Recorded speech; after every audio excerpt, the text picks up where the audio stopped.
ontdek die waarheid van die Bybel, die boek Spreuke, deel 332.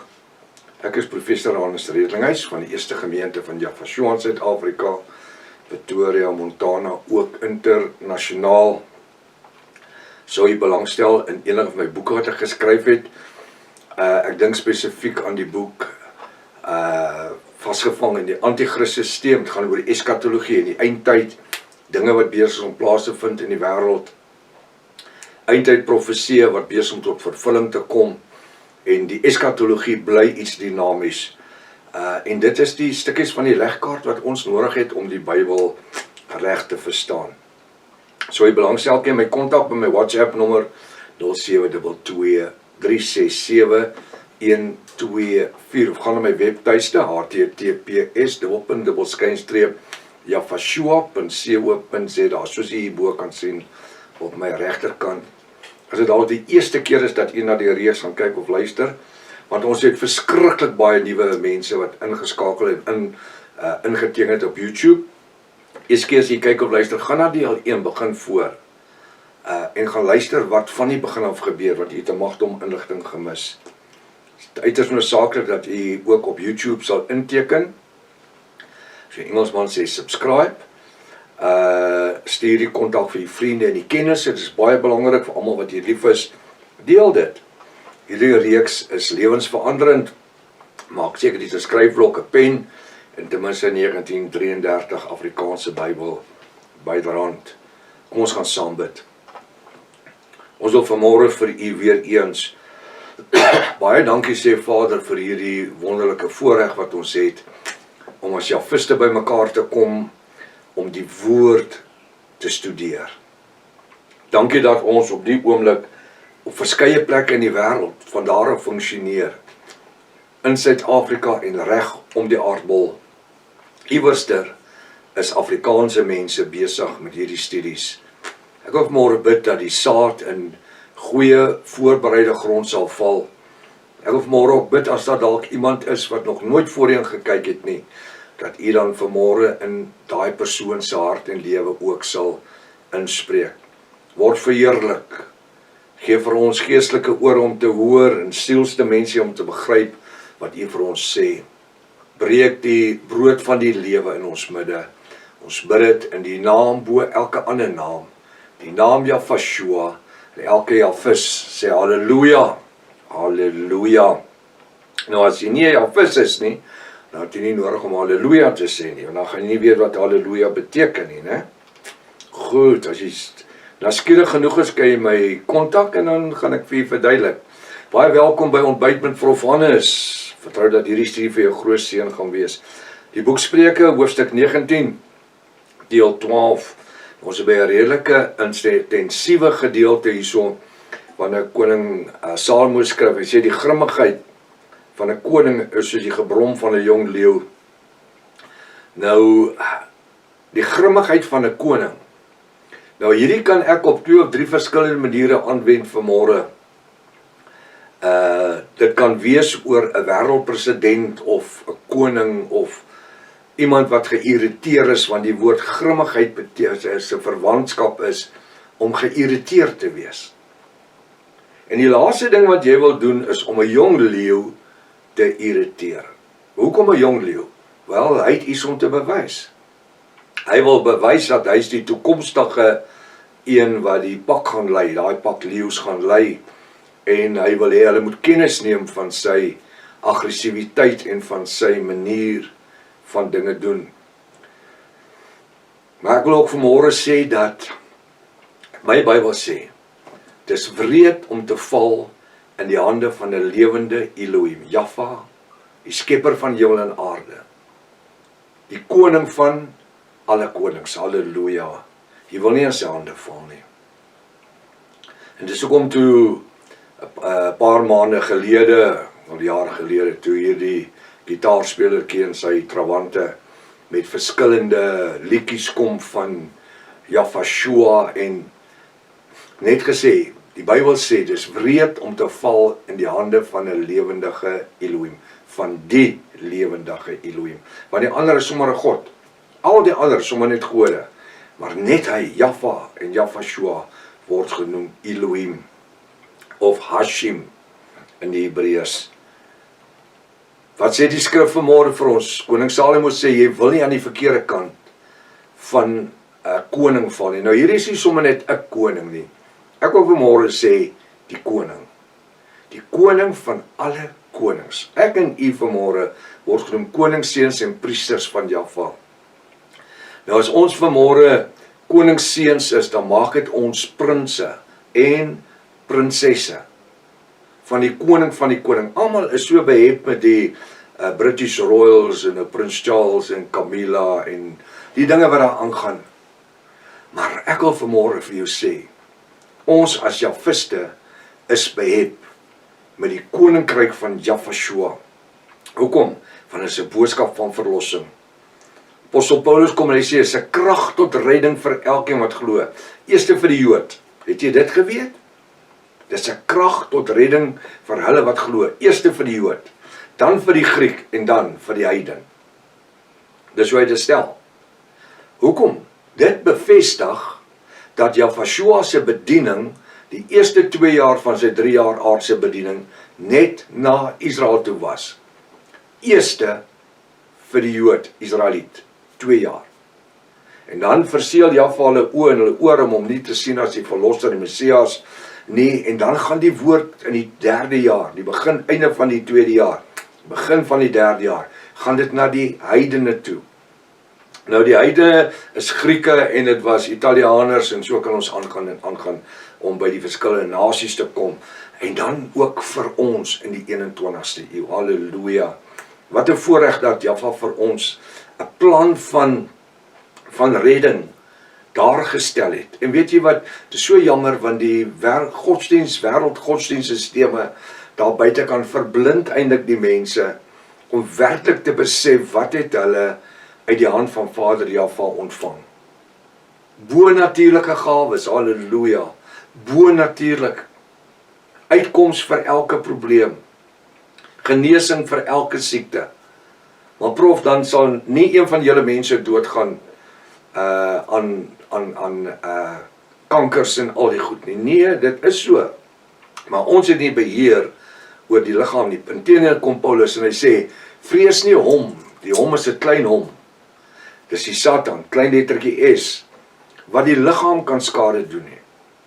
Want die siektes en goed is mos nie van Vader Jaffa nie.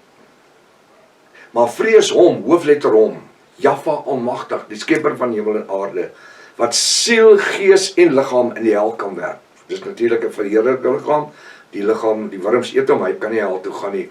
Maar soos daar vir die bruid 'n verheerlikte liggaam is, soos daar ook vir elkeen wat sterf, is hy gered of ongered, eendag 'n verheerlikte liggaam, want alles gaan in die hemel plaasvind, die oordeel en alles. En dan gaan hulle vir ewig in die hel brand. Ek is so dankbaar vanmôre, maar die woord sê, die grimmigheid van 'n koning is soos die gebrom van 'n jong lier, maar sy welgevalle is soos die dou op die plante. So, ek wil na die gedeelte kyk. Ek sien nie vanmôre as Jafis, Jaffa ons Elohim as 'n hy's in grimmigheid nie. Nee, wanneer hy na die bruid kyk, dan glimlag hy. En hy dink by homself en hy spreek dalk met die seun wat aan sy regterkant sit en hy sê, weet jy wat? Die hele verlossingsplan het gewerk. Kyk na my kinders, kyk na hulle wat heidene was. Hulle wat vervalle was in sonde en afgoderry. Verdwaal. Die woord sê hulle wat geen volk was nie, nie die Israeliete nie. Hy sê ek het my 'n volk versamel uit hulle wat geen volk is nie. Dis hoekom hy die 613 wette tot niet gemaak het, tot 'n einde gebring het. Wanneer Jafashua aan die kruis sterf. En hy sê dis volbring. Dan beteken dit eintlik die volbringendheid daarvan is die 613 wette wat tot hulle einde gekom het. Baie mense, jy nog nooit jou pastoor gehoor praat oor dit nie, of jou predikant nie. Almal dink wanneer hy sê dis volbring, dit wanneer hy sê Vader, in u hande lê ek my gees. Dit wat volbring is die mandaat wat Jafashua gekry het by Vader Jaffa om die bloed van bokkies en lammetjies en diere en duwe tot niet te maak. Na net meer as 1000 jaar, nadat hulle die Israeliete uit Egipte land uitgetrek het op pad Kanaan toe. Net meer so 1090 jaar. Daar's 'n dispuut oor die tyd, maar kom ons sê net meer as 1000 jaar. Dan bring Vader Jahwe 'n einde. En wanneer Jahwe so uitroep, dis volbring. 'n Ou Testament era is volbring. It's done. Hebreërs 7 vers 18 sê, hy het dit, die Vader, het dit tot niet gemaak, weens die swakheid en die nutteloosheid daarvan. Swakheid en die nutteloosheid, dit het geen doel vandag nie. En dis hoekom jy na hierdie reeks moet luister wat ek doen huidiglik oor die Joodse feeste of die nagmaal. Daar spreek ek hierdie goed aan en 'n klomp ander goed. Dis volbring, dis klaar, dis ikabod, pelila, dis leeg, dis gedaan. Finish. Verstaan ek dit? So watter taal moet ek dit nog sê? Dis verby. Maar steeds wil die mense messiaans wees. En steeds wil die mense dit wat Jahwe kom klaarmaak het. Wil hulle steeds kunsmatig asem inblaas. En dis hoekom die derde tempel en al hierdie goed met die messiaanse ouens aan die gang is. En Suid-Afrikaanse mense stuur geld vir die derde tempel, want die derde tempel, ek weet soms wat daar in die boot aan hierdie ouens almal sê, die derde tempel moet gebou word sodat Jesus kan kom. Nee man, hulle het self in die voet geskiet. Hy het al hoeveel keer gesê, en dan van die ander spookpredikers ook, ek gaan nie almal sy name noem nie, gesê dat die derde tempel moet gebou word, die rooi huifer is daar, so die tabernakel is daar, die menorah is daar, alles, al die goue goed is daar, alles gereël, die altaar is daar, hulle het klaar hoofpriesters opgelei. So what? Jahwe het so min behaag in die derde tempel, dat hy die laaste tempel laat afbreek het. Hy het dit toegelaat. Want die Bybel sê, dis alles sy wil, vanaand die heiligdom van Salomo se tempel. Dit wys jou min behaag Jahwe daarin. Eerste laat Jahwe toe, dat die eerste tempel afgebreek word, 570 voor Jahwe, wanneer Nebukadneser alles gelyk maak met die grond, en die Jerusalemse muur en alles, en Israel vir 70 jaar in ballingskap inneem. Dan kom bou hulle weer die tempel, maar dan is daar nie 'n verbondsark nie. Het jy dit geweet? Het jy dit geweet? Daar was nie 'n verbondsark gewees nie. En van daar af het hulle aangehou offerhandes bring asof daar 'n verbondsark is, tot Jahwe op die kruis gesterf het. Toe op die kruis sterf en hy sê dis volbring, verby met 'n Ou Testamentiese wette. Dis verby, die genadebloed is in die lewende lam.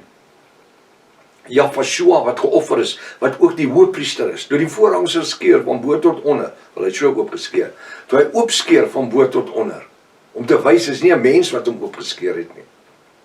Want as ons hom so oopskeur, kan 2 ouens die kant vat, en 2 ouens die kant, dan kan jy hom skeer, maar hy is van bo af oopgeskeur. Toe is daar nie 'n verbondsark nie, want Josefus, die geskiedenisskrywer, sou onmiddellik oor die verbondsark geskryf het. Hy was weg, 570 jaar tevore.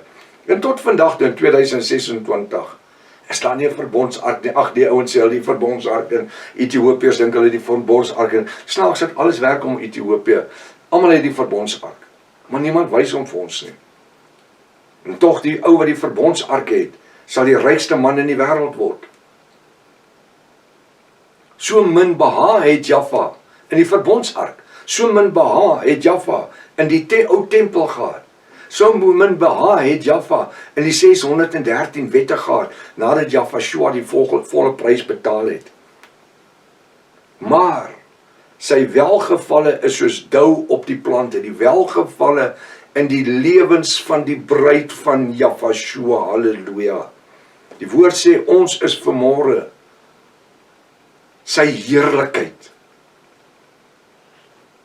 Wanneer Jahwe almagtig neerkyk op ons as Jahwiste, dan glimlag hy. Hoekom? Want hy het voorsien in hierdie moderne eeu, dat ons by die bo-natuurlike geopenbaarde woord kon uitkom. en ons gebruik dit tot eer van sy koninkryk. Dit bring 'n glimlag op sy gesig. Ek dink ons het vanmôre iets anderster om opgewonde te wees oor. En dit is om te weet dat ons behoort aan die koning van die konings. Wat 'n voorraad. Tot môreoggend as Vader Jahwe wil. Maranatha. Jahwe kom weer. Halleluja.